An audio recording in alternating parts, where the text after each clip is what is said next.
దేశవ్యాప్తంగా జరిగిన అసెంబ్లీ ఉప ఎన్నికలలో బీజేపీకి గట్టి ఎదురుదెబ్బ తగిలింది. ఈ ఎన్నికల్లో ఇండియా కూటమి ఘన విజయం సాధించింది. దేశవ్యాప్తంగా జరగని 13 స్థానాల్లో 10 స్థానాలు ఇండియా కూటమి నేతలు కైవసం చేసుకోగా బీజేపీ కేవలం 2 స్థానాల్లో గెలిచింది. మరో స్థానంలో ఇండిపెండెంట్ అభ్యర్థి విజయం సాధించారు. ఈ నెల 10న పశ్చిమ బెంగాల్లో 4, హిమాచల్ ప్రదేశ్లో 3, ఉత్తరాఖండ్లో 2, పంజాబ్, తమిళనాడు, బీహార్, మధ్యప్రదేశ్లో ఒక్కో స్థానానికి ఉప ఎన్నికలు జరిగాయి. ఈ ఎన్నికల ఫలితాలను ఇవాళ ఎన్నికల కమిషన్ ప్రకటించింది. పశ్చిమ బెంగాల్లో తృణమూల్ కాంగ్రెస్ 4 స్థానాల్లో గెలిచి క్లీన్ స్వీప్ చేయగా ఉత్తరాఖండ్లోని 2 స్థానాల్లో కాంగ్రెస్ గెలిచింది.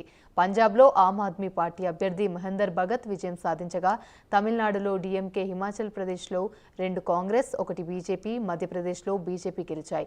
బీహార్లోని రూపాలిలో ఇండిపెండెంట్ అభ్యర్థి గెలిచారు. అయితే ఎన్నికలు జరిగిన 7 రాష్ట్రాల్లో 4 రాష్ట్రాల్లో ఇండియా కూటమి అధికారంలో ఉండగా మరో 3 చోట్ల ఎన్డీఏ సర్కార్ అధికారంలో ఉంది.